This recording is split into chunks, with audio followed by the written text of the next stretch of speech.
Good morning friends, आज से फिर मेरे यूट्यूब चैनल में आप सभी का स्वागत है। सबसे पहले आप मेरे यूट्यूब चैनल में लगातार बने रहना चाहते हैं और इस प्रकार का वीडियो आप तक लगातार आता रहे, इसके लिए आप सबसे पहले आप यूट्यूब चैनल को सब्सक्राइब कर लें और बेल आइकन को दबा लें ताकि और भी कोई नया वीडियो बने तो उसकी नोटिफिकेशन आपके पास चली जाए। वीडियो अच्छा लगे तो वीडियो को लाइक करें, कमेंट करें और ज़्यादा से ज़्यादा शेयर करें ताकि हर बच्चे तक यह वीडियो जा सके और वो घर बैठे अपनी पढ़ाई कर सके। मैंने भरपूर प्रयास यही किया है कि वीडियो में एकदम उसी प्रकार से क्लासेज आगे लेकर चलने हैं जिस प्रकार से क्लास नॉर्मल कराई जाती है, जैसे आप स्कूल में या ट्यूशन में पढ़ते हैं या करते हैं। हम लोग एसिड बेस साल्ट की अभी तक 4 वीडियो अपलोड किया जा चुका है, हम लोगों ने देखा है।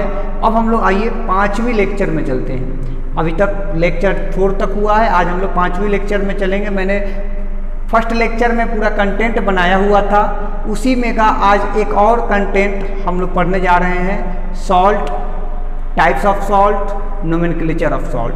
ठीक है, जो हमारा अगला टॉपिक है ई हमारा है salts, nomenclature of salts,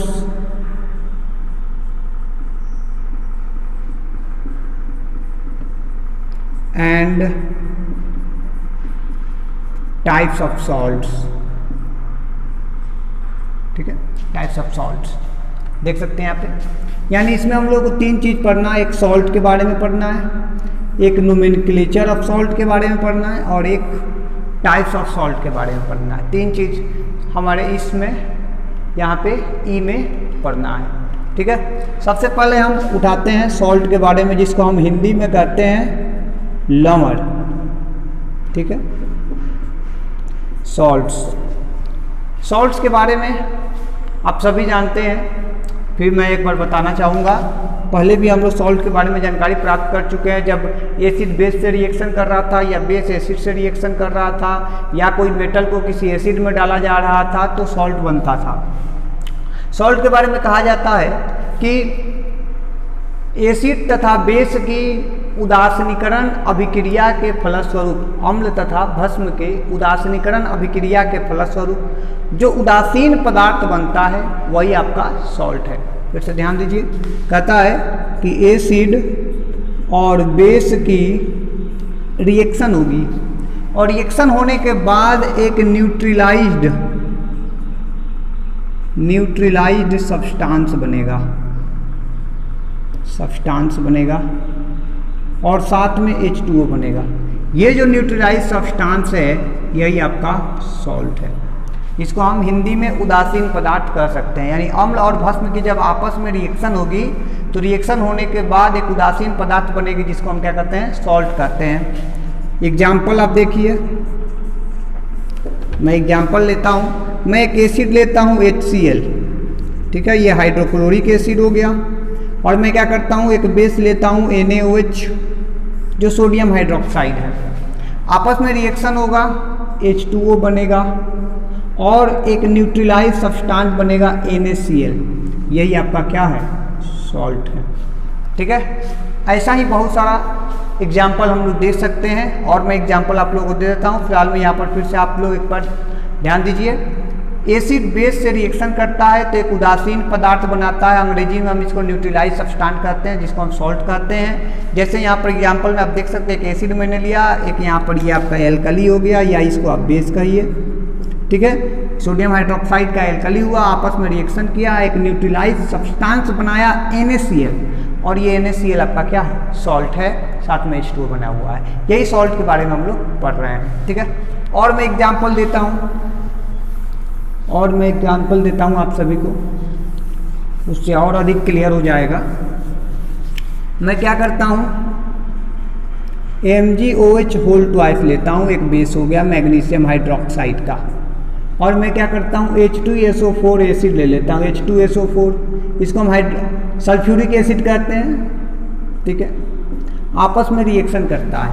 reaction करने के बाद आपको बनाकर मिलेगा MgSO4 प्लस में H2O। यह एक न्यूट्रलाइज सब्सटेंस है और यही आपका सॉल्ट है मैग्नीशियम सल्फेट, ठीक है, मैग्नीशियम सल्फेट।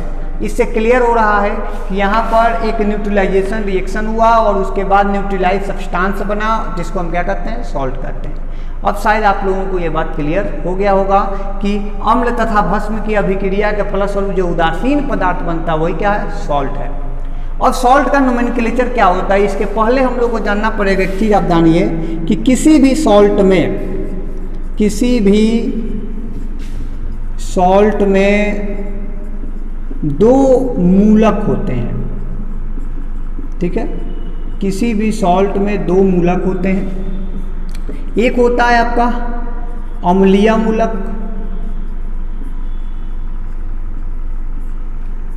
पहले क्षारीय पढ़ते हैं। एक होता है आपका क्षारीय या भास्मिक मूलक और दूसरा होता है अम्लीय मूलक। इसको हम धनात्मक मूलक भी कह सकते हैं। कोई भी सॉल्ट आप एग्जाम्पल ले लीजिए, जैसे मान लीजिए मैंने NaCl का एग्जाम्पल लिया, तो NaCl को जब आप तोड़िएगा तो आपको समझ में आएगा इसमें क्या होगा, Na प्लस होगा और Cl माइनस होगा। NaCl बना कैसे होगा, NaCl कैसे बना होगा, तो NaOH आपस में HCl, ये रिएक्शन हो रहा है ना। तो Na कहाँ से आया है, बेस से, ये बेस है, यहाँ से Na आया है, इस देख रहे हैं, और Cl कहाँ से आया है, एसिड से, ये आपका एसिड है, ठीक है। तो जो परिभाषा आती है कि जो मूलक बेस से आता है उसे हम बेसिक कहेंगे यानी क्षारीय कहेंगे, भास्मिक कहेंगे, और जो एसिड से आता है वो क्या है, अम्लीय मूलक है। जो अम्ल से आता है वो अम्लीय मूलक हो जाएगा। देखिए ये अम्लीय मूलक है, ठीक है। यहाँ पे अब देखिएगा तो ये आपका क्या हो जाएगा, क्षारीय मूलक, और ये आपका हो जाएगा अम्लीय मूलक। क्लियर? क्यों? क्योंकि ये अम्ल से आया हुआ है। देखिए HCl में Cl है, हाइड्रोक्लोरिक अम्ल में Cl है, इसलिए ये अम्ल से आया हुआ, इसलिए अम्लीय मूलक। ये बेस से आया है तो ये क्षारीय मूलक। और एक बात, इसे हम धनात्मक मूलक भी कह सकते हैं, यानी इसे हम क्या कह सकते हैं, धनात्मक मूलक। इसे हम क्या कह सकते हैं, ऋणात्मक मूलक। क्यों? क्योंकि आप देखिए क्षारीय मूलक पर क्या है, धनावेश है, और अम्लीय मूलक पर क्या है, ऋणावेश है। इससे क्लियर हो रहा है कि ये आपका क्षारीय मूलक के साथ साथ धनात्मक मूलक भी कहा जा सकता है इसे, और अम्लीय मूलक के साथ साथ ऋणात्मक मूलक भी इसे कहा जा सकता है, ठीक है। इसको हम धात्विक और अधात्विक मूलक के रूप में भी जानते हैं, ठीक है। और भी सारा एग्जाम्पल मैं बता सकता हूँ, ठीक है। आइए और आगे लेकर चलते हैं, आपको और एग्जाम्पल देते हैं। जैसे अभी अभी आप लोगों ने देखा क्या बना हमारे पास, MgSO4। तो इसमें समझ में आ रहा होगा कि Mg और SO4, तो Mg कहाँ से आया था, MgOH होल ट्वाइस से आया था जो भस्म था, तो इसलिए ये आपका क्या है, भास्मिक मूलक। ये आपको परीक्षा में, एग्जाम में पहचानने के लिए आ जाएगा। ये कौन सा है, तो ये है आपका अम्लीय मूलक। कैसे, तो क्योंकि ये अम्ल से आया हुआ है, ठीक है। आएगा इसमें, बताइए भास्मिक मूलक कौन सा है, अम्लीय मूलक कौन सा है। और जब नोमेनक्लेचर पढ़ेंगे तो उसमें क्लियर हो जाएगा कि मूलकों की समानता के आधार पर नोमेनक्लेचर किया जाता है। तो पहले आप जानिए कि सॉल्ट में कितने मूलक होते हैं, दो। कौन कौन, भास्मिक मूलक और अम्लीय मूलक। जो मूलक भस्म से आता है उसे भास्मिक मूलक कहते हैं, इस पर धनावेश होता है इसलिए इसको हम धनात्मक मूलक भी कहते हैं। और जो मूलक अम्ल से आता है उसे हम अम्लीय मूलक कहते हैं, और इस पर ऋणावेश होता है इसलिए इसे हम ऋणात्मक मूलक भी कहते हैं। इस प्रकार से सॉल्ट के बारे में जो जानकारी होती है 10वीं क्लास के लेवल की, वो समाप्त हो जाती है, ठीक है। आगे पढ़ते हैं। अब पढ़ते हैं हम लोग नोमेनक्लेचर ऑफ सॉल्ट, ठीक है। नोमेनक्लेचर ऑफ सॉल्ट्स, हिंदी में आप इसे क्या कह सकते हैं, लवण का नामकरण, लवण का नामकरण या लवणों का नामकरण, ठीक है। नोमेनक्लेचर ऑफ सॉल्ट कहता है, सबसे पहला कंसेप्ट यही है कि मूलकों की समानता के आधार पर, मूलकों की समानता के आधार पर नोमेनक्लेचर होगा, ठीक है। जैसे मान लेते हैं दो हमने सॉल्ट लिया हुआ है और दोनों का भास्मिक मूलक समान है, उसको हम कहेंगे भास्मिक लवण। और जो धातु का वो लवण बनाएगा उसे ही उसका नाम हो जाए। जैसे सोडियम का लवण बनाए तो सोडियम लवण हो जाएगा, पोटेशियम बनाए पोटेशियम लवण हो जाएगा। यदि उसका अम्लीय मूलक समान है तो उसको हम कहेंगे अम्लीय लवण, और जो उसमें अम्लीय मूलक रहेगा उसी के नाम से वो लवण हो जाएगा। जैसे सल्फेट है तो सल्फेट लवण, क्लोराइड है तो क्लोराइड लवण, ठीक है, फॉस्फेट है तो फॉस्फेट लवण, कार्बोनेट है तो कार्बोनेट लवण, इस प्रकार से चलेगा। ठीक है, एग्जाम्पल में दिखा दूँ। मैंने कहा कि मूलकों की समानता के आधार पर ना, तो एग्जाम्पल में दिखा देता हूँ। जैसे मेरे पास आ गया MgCl2, मेरे पास आ गया MgSO4, मेरे पास आ गया MgNO3 होल ट्वाइस। तो हम कहेंगे कि यहाँ भास्मिक मूलक Mg++ समान है ना। कैसे समझ में आया कि Mg++ भास्मिक मूलक है? क्योंकि MgO होल ट्वाइस आया होगा, ठीक है, इसलिए ये भास्मिक मूलक है, Mg++ समान है। तो इसलिए हम क्या कहेंगे, ये सभी भास्मिक या फिर मैग्नीशियम लवण है, मैग्नीशियम सॉल्ट्स हैं। क्लियर? समझ आ रहा है? चूंकि यहाँ पर भास्मिक मूलक समान है इसलिए सभी क्या है, भास्मिक या मैग्नीशियम सॉल्ट है। मैग्नीशियम समान तो इसलिए मैग्नीशियम लवण, भास्मिक मूलक समान है इसलिए भास्मिक लवण। बात क्लियर हो रहा है? ठीक है, इसके बाद और भी एग्जांपल मैं आप लोगों को दिखा देता हूँ। जैसे मान लीजिए मेरे पास क्या है, Na2SO4 है, मेरे पास MgSO4 है, मेरे पास K2SO4 है। ध्यान से देखिए, यहाँ पर आपको समझ में आएगा कि यहाँ पर कौन सा मूलक समान है। देखिए भास्मिक समान है, नहीं है, अम्लीय समान, यहाँ भी SO4, यहाँ भी SO4, यहाँ भी SO4, यानी हम कह सकते हैं यहाँ अम्लीय मूलक SO4 समान है। अतः ये सभी कौन से सॉल्ट होंगे या लवण होंगे, ये सभी अम्लीय लवण या फिर बोलिए सल्फेट लवण। क्या होगा, सल्फेट लवण, यानी सल्फेट सॉल्ट्स कहलाएंगे, यानी इनका नाम क्या हो जाएगा, सल्फेट लवण। क्लियर? तो इस प्रकार से हम इसका नोमेनक्लेचर कर लेते हैं। जो नोमेनक्लेचर आप देख रहे हैं किस पर हो रहा है, मूलकों की समानता के आधार पर, इसलिए मैंने आप लोगों को मूलक पढ़ाया। आप देखिए यहाँ पर क्या हो रहा है, मूलकों की समानता के आधार पर यहाँ पर Mg तीनों में Mg समान है, यानी भास्मिक मूलक समान है, इसलिए हमने कहा कि ये मैग्नीशियम लवण है, नामकरण कर दिया, ये भास्मिक लवण है, नामकरण कर दिया मैंने मैग्नीशियम लवण। यहाँ आप देख रहे हैं SO4 सब में सल्फेट है, इसलिए नामकरण मैंने कर दिया क्या, सल्फेट लवण है। ऐसे ही Cl रहता तो क्लोराइड लवण है, यहाँ पर Na रहता तो सोडियम लवण है। क्लियर?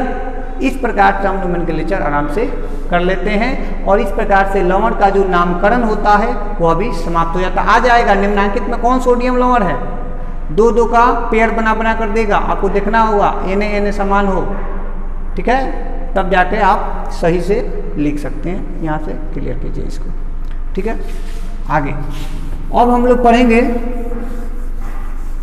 Types of salts. बहुत छोटा छोटा वीडियो में बना रहा हूँ ताकि आप जल्दी से क्लियर कर लें अपने डाउट को और फिर अगले वीडियो के लिए तैयार हो जाएं। आइए मैं अब पढ़ाता हूँ टाइप्स ऑफ सॉल्ट्स। ये तीसरा चीज़ है आज के टॉपिक का, टाइप्स ऑफ सॉल्ट्स। इसके बाद हम लोग इंडिकेटर्स पढ़ेंगे और टाइप्स ऑफ इंडिकेटर्स पढ़ेंगे, और उसके बाद तो हम इम्पॉर्टेंट साल्ट्स पढ़ेंगे, जिसको भी 2 सीरीज में बनाना पड़ेगा, 2 लेक्चर उसका होगा। यानी कुल मिलाकर अभी तक आपको 3 लेक्चर और भी देखने होंगे एसिड बेस और साल्ट के लिए। ये आपका 5वां हुआ, इसके बाद 6ठा 7वां और 8वां अंतिम तक, ठीक है। एकदम इतना वीडियो बनाने का एक ही लक्ष्य है, एक ही उद्देश्य है कि आपके पास विस्तृत जानकारी पहुँचे। नहीं तो मैं कोई टॉपिक का वीडियो बना देता और छोड़ देता, लेकिन नहीं, मैं चाहता हूं कि जब वीडियो बन ही रहा है तो विस्तृत जानकारी के साथ बने, ठीक है। आइए हम देखते हैं। इसके बाद मैंने आपसे कहा था कि 12 के लिए जो वीडियो बनेगा, अब कुछ टॉपिक पर ट्रिक वाइज वीडियो बनेगा, उसको भी बनाने का दिन जल्दी ही समीप आ रहा है, जल्द उसे बनाया जाएगा। सप्ताह में एक वीडियो अपलोड किया जाएगा, जैसा कि शुक्रवार के दिन वीडियो अपलोड हुआ था, शुक्रवार के दिन वीडियो अपलोड हो रहा है। ठीक है, आइए types of salts. Types of salts में पहले मैं आप लोगों को बता दूं कि सॉल्ट की जो टाइप बनाई गई है वह इसमें उपस्थित H+ और OH- के आधार पर बनाई गई है। यानी हाइड्रोजन आयन और हाइड्रोक्सिल आयन की उपस्थिति के आधार पर सॉल्ट की टाइप्स बनाई गई है। 3 प्रकार के सॉल्ट्स होंगे। एक ऐसा सॉल्ट होगा जिसमें H+ भी नहीं होगा, OH- भी नहीं होगा। इसको हम कहते हैं जनरल सॉल्ट। General salt. एक ऐसा होगा जिसके पास H+ होगा, उसको हम कहते हैं एसिडिक सॉल्ट्स। इसको हम कहते हैं एसिडिक सॉल्ट्स। और एक ऐसा होगा जिसमें OH- होगा, इसको हम कहते हैं बेसिक सॉल्ट्स। बेसिक सॉल्ट, ठीक है, याद रहे। इसमें H+ या फिर OH- क्या रहेगा, अनुपस्थित नहीं रहेगा। इसमें H+ उपस्थित रहेगा, इसमें OH- उपस्थित रहेगा। ठीक है, यहाँ पर H+ और यहाँ पे OH- उपस्थित रहेगा। ये ट्रिक हो गया आपको पहचानने के लिए। याद रहे, किसी भी अम्ल का प्रधान तत्व तो हाइड्रोजन होता है, तो H+ के रूप में रहेगा अम्ल, तो ये अम्ल को बताएगा। जैसे कोई सॉल्ट बना, उसमें हाइड्रोजन दिख रहा है, जो विस्थापन हो सकता है जिसका, वह क्या है, अम्लीय है। जिसमें OH- अभी दिख रहा है, विस्थापन हो सकता है, फिर से रिएक्शन किया जाए तो OH- जाके H2O बना ले, तो उसको हम कहेंगे बेसिक सॉल्ट है। और ऐसा जिसमें है ही नहीं, उसको हम क्या कहेंगे, जनरल सॉल्ट है। ठीक है, आइए बारी बारी से इसको पढ़ते हैं। ये किसके आधार पर है, सॉल्ट में उपस्थित यानी लवण में उपस्थित H+ और OH- की उपस्थिति और अनुपस्थिति के आधार पर है। ठीक है, आइए देखते हैं जनरल सॉल्ट, एसिडिक सॉल्ट और बेसिक सॉल्ट के बारे में एग्जाम्पल के साथ। सबसे पहला हम पढ़ते हैं जनरल सॉल्ट, जिसको हम सामान्य लवण कहते हैं हिंदी में। जनरल सॉल्ट कहता है कि इसमें H+ और OH- उपस्थित नहीं होते हैं। क्लियर, याद रखिए इसका। इसमें विस्थापन योग्य मतलब विस्थापित होने वाले H+ या फिर OH- समूह विद्यमान नहीं होते हैं। ठीक है, एग्जाम्पल मैं दिखा देता हूं। जैसे आप देखिए NaCl, Na2SO4, KCl, MgCl2, MgSO4, NH4Cl ... etc। दिख रहा है क्या? इसमें कहीं भी आपको हाइड्रोजन दिखाई दे रहा है? इसमें है हाइड्रोजन है या OH? कहीं नहीं है, इसलिए सब क्या है, जनरल सॉल्ट है। यहाँ पर देखिए, यहाँ पे आपको यहाँ पे कंफ्यूजन होगा, सर आप तो कह रहे हैं हाइड्रोजन नहीं होना चाहिए, यहाँ तो हाइड्रोजन 4 है। तो मैंने एक बात और कहा है, विस्थापन योग्य मतलब विस्थापित होने वाले नहीं है इसमें। जैसे ही ये टूटेगा तो आप जानते हैं ना, NH4+ और Cl- में टूटेगा, तो ये अपना आयन है, ये इसमें से H+ को नहीं निकाल सकता है।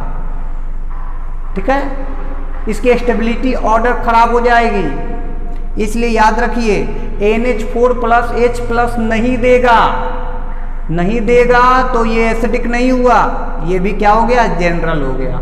OH तो आए नहीं, ये भी जनरल सॉल्ट है।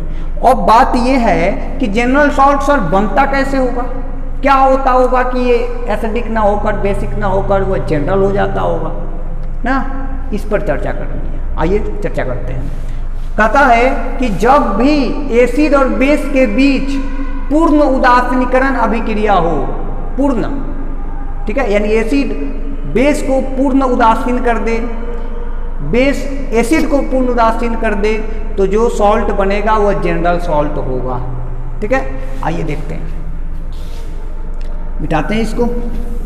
जनरल सॉल्ट कैसे बनता है, बस बातों को ध्यान रखना है। कह रहे जैसे मान लीजिए मैंने NaOH ही लिया है, मैंने HCl लिया साइनाफेरो, ठीक है। अब कह रहा है कि यदि NaOH ने HCl को पूर्ण उदासीन किया, ये बेस हो गया, ये एसिड हो गया, ठीक है। तो यदि इन दोनों के बीच पूर्ण उदासीनीकरण रिएक्शन हुआ, ठीक है, पूर्ण उदासीनीकरण रिएक्शन, तो ही NaCl और H2O बनेगा, जो आपका जनरल सॉल्ट होगा। ये आपका जनरल सॉल्ट होगा। क्लियर, ठीक है। एक और एग्जांपल दिखाते हैं। जैसे मान लीजिए मेरे पास MgOH होल ट्वाइस है, प्लस में H2SO4 है, साइनाफेरो। ये MgSO4 बनाएगा कब? जब इसने इसको पूर्ण उदासीन किया या फिर इसने इसको पूर्ण उदासीन किया, यानी इनके बीच जो रिएक्शन हुआ वह पूर्ण उदासीनीकरण हुआ, तब बनेगा ये चीज, और ये आपका होगा जनरल सॉल्ट। ठीक है, क्लियर हो रहा है, पसंद आ रही है? तो पूर्ण उदासीनीकरण अभिक्रिया के फलस्वरूप जो सॉल्ट बनता है वो क्या है? जनरल सॉल्ट है। तो एसिडिक सॉल्ट एकदम इससे थोड़ा सा तुलना कर लेना है। आइए एसिडिक सॉल्ट जानते हैं। इतना बात तो आप जान गए, जिसमें H ना हो, NH4Cl को याद रखना है, वो भी नहीं है, वो भी सामान्य लवण में ही आता, और यही आपके प्रश्न पत्र पर प्रश्न भी रहेगा यदि आना होगा तो जनरल सॉल्ट से। इसी में भ्रम है। ठीक है, आइए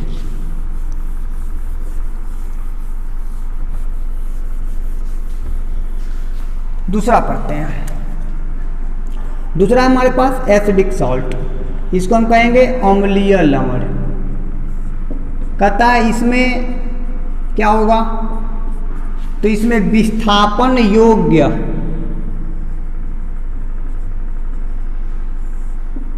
H+ आयन उपस्थित रहेगा।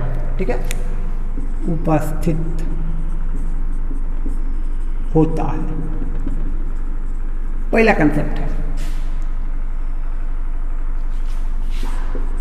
बनेगा कब? जब एसिड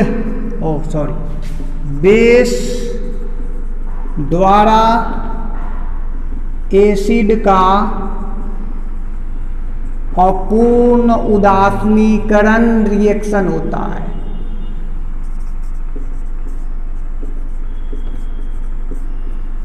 अभिक्रिया होता है। ठीक है, तब बनता है एसिडिक सॉल्ट। क्लियर? बेस द्वारा एसिड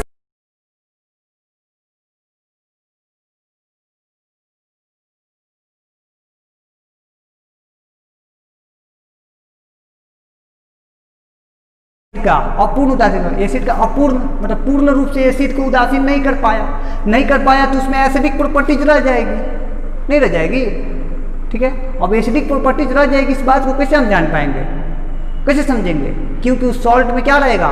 विस्थापन योग्य H+ रहेगा। क्या रहेगा? विस्थापन योग्य H+ रहेगा। आइए एग्जाम्पल देखते हैं। जैसे मान लीजिए एग्जाम्पल लेते हैं। मेरे पास क्या है? NaOH + H2SO4 ये बना। ठीक है, इसने क्या किया कि इसको अपूर्ण उदासीन किया, अपूर्ण रूप से उदासीन किया, तो क्या बनाएगा? NaHSO4 और प्लस में H2O, क्योंकि पूरा का पूरा उदासीन नहीं कर पाया है, यानी इसमें भी H है तो बता रहा है कि इसमें एसिडिक है, एसिडिक प्रॉपर्टीज है, यानी एसिडिक सॉल्ट है। मतलब यदि फिर रिएक्शन करा दिया जाए NaOH से तो इसमें से H निकल सकता है कि नहीं? तो जब तक इसमें विस्थापन योग्य H+ आयन रहेगा या हाइड्रोजन परमाणु रहेगा तब तक ये एसिडिक सॉल्ट होगा। This is acidic salt because of presence of क्या? H+ आयन या हाइड्रोजन एटम सब्स्टिट्यूट करने के लिए। आइए देखते आगे। अगला एग्जाम्पल, एक और एग्जाम्पल मैं आप लोगों को दिखाता हूँ। आइए और एग्जाम्पल दिखाता हूँ। मान लीजिए मेरे पास NaOH ही है और मैं क्या करता हूँ, इसको H3PO4 में डालता हूँ। जानते क्या बनेगा? NaH2PO4 प्लस में H2O। देख रहे हैं, इसमें अभी तक एसिड है, 2H है ना, तो निकल सकता है ना, निकल सकता है। ठीक है, 2H है, निकल सकता है, इसलिए ये क्या है? एसिडिक है, एसिडिक सॉल्ट है। सोडियम हाइड्रोजन डाइहाइड्रोजन फॉस्फेट कर सकते हो इसे, या सोडियम हाइपोफॉस्फेट कहा जाता है। ठीक है, क्यों? अब फिर से देखिए, अगेन हम देखें तो NaOH ही लेते हैं और मैं क्या करता हूँ, NaH2PO4 ले लेता हूँ। ठीक है, रिएक्शन होगा, बनेगा Na2HPO4, Na2HPO4 प्लस में H2O। यहां से एक H का क्या हुआ है? विस्थापन हुआ, हो गया ना, एक H हट गया है। देखिए यहां से एक H हटा हुआ है, यहां पर एक ही H है, तो जरूर ये हमारा क्या है? एसिडिक सॉल्ट है। और अभी भी ये एसिडिक सॉल्ट है, क्यों है? क्योंकि इसमें विस्थापन योग्य H है, यानी H परमाणु है, H एटम है विस्थापन योग्य। तो जब तक किसी सॉल्ट में विस्थापन योग्य H परमाणु रहेगा, यानी हाइड्रोजन परमाणु रहेगा, वह सॉल्ट एसिडिक सॉल्ट होगा। याद रहे, हाइड्रोजन परमाणु होना चाहिए सॉल्ट में, लेकिन कौन सा? विस्थापन होने वाला, NH4+ जैसा नहीं। ठीक है, आइए आगे पढ़ते हैं बेसिक सॉल्ट के बारे में। दरअसल आप लोगों को समझ में आ गया होगा। ठीक है, आगे चलते हैं। अब हम पढ़ते हैं बेसिक सॉल्ट, जिसको हम क्या कहेंगे? भास्मिक लवण। पहचानने का तरीका कैसे? एसिडिक सॉल्ट H रहेगा, जनरल सॉल्ट में H और OH नहीं रहेगा, भास्मिक को जानते हैं, यानी बेसिक सॉल्ट।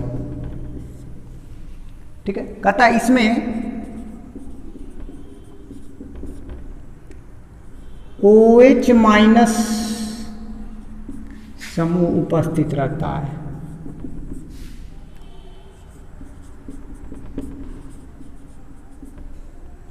ठीक है, विस्थापन योग्य,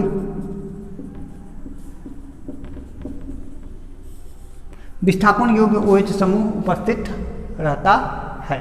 ठीक है, आप देख सकते हैं। और ये बनेगा कब? जब भस्म अम्ल को अपूर्ण उदासीन किया तो उसमें अम्ल का कुछ गुण रह गया, तो अम्लीय लवण बना। अब क्या होगा? अभिक्रिया तो अम्ल और भस्म में ही होगी, तो अम्ल क्या करेगा? भस्म को उदासीन करना शुरू करेगा। यदि उसने पूर्ण उदासीन नहीं किया तो भस्म का गुण रहेगा, और वो अपने गुण को कैसे दर्शाएगा कि मुझ में अभी भस्म का गुण है? OH- के द्वारा अपने में दिखाएगा, मेरे में OH है, मतलब मैं और OH निकाल सकता हूं, मतलब मेरी प्रॉपर्टीज अपने वाली है जो मैं था, यानी बेसिक प्रॉपर्टीज है, क्षारीय है। आइए जानते हैं। तो कह सकते हैं कि किसी एसिड द्वारा बेस का अपूर्ण उदासीनीकरण क्रिया होता है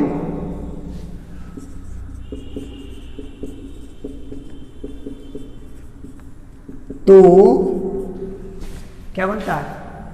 बेसिक सॉल्ट बनता है।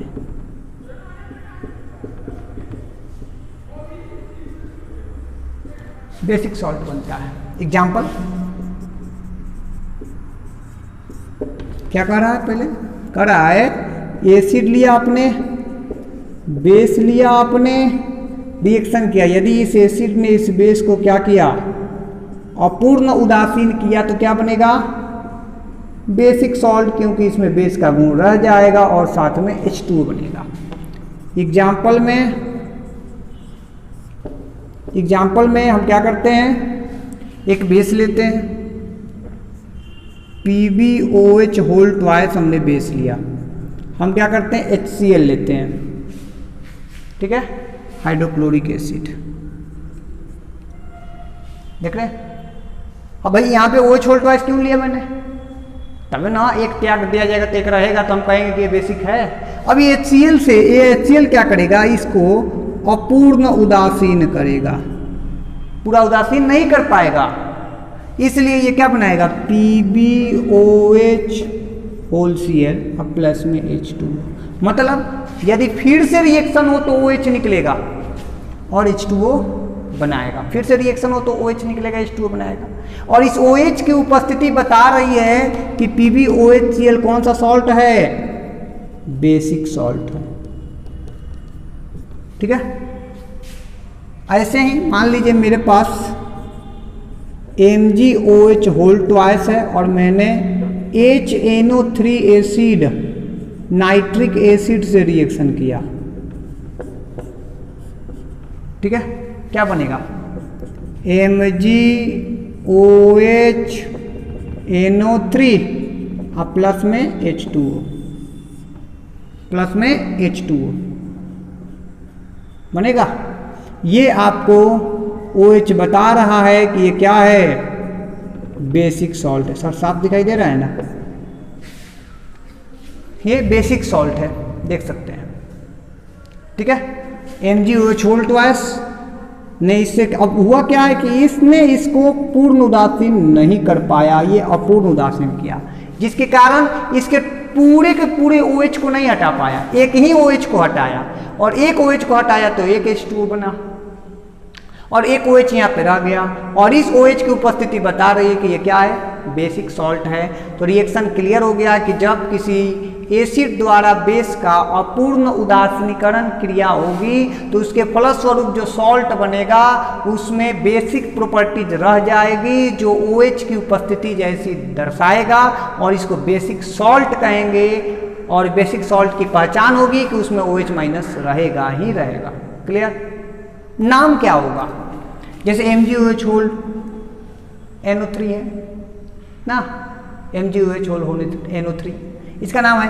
OH को हम कह देंगे भास्मिक, याद रहे, नाम लिखना हो कोई आ जाए पूछ दे आपसे, याद रहे इसका नाम क्या होगा, भास्मिक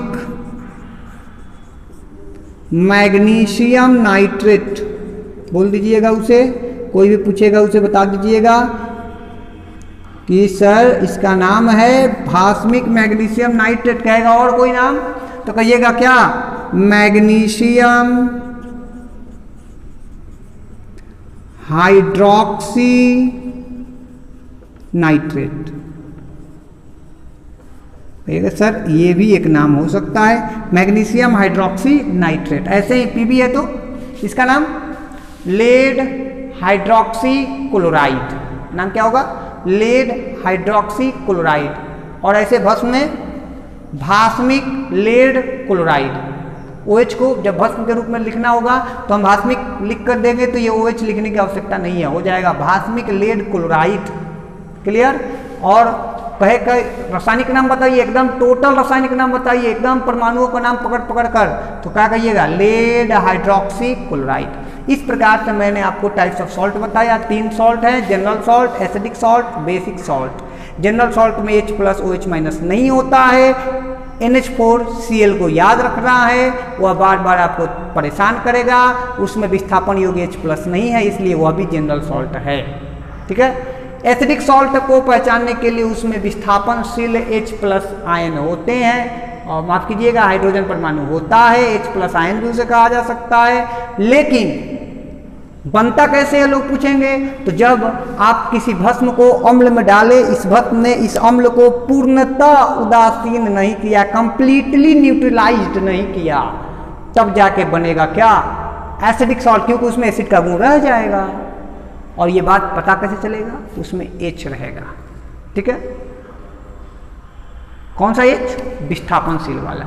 यही चीज अब भास्मिक सॉल्ट के साथ है।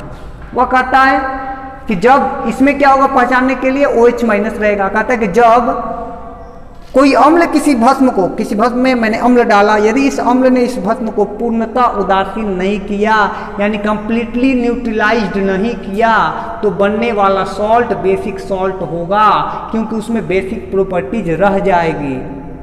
और इसको जानेंगे कैसे? क्योंकि उसमें OH विद्यमान रहेगा।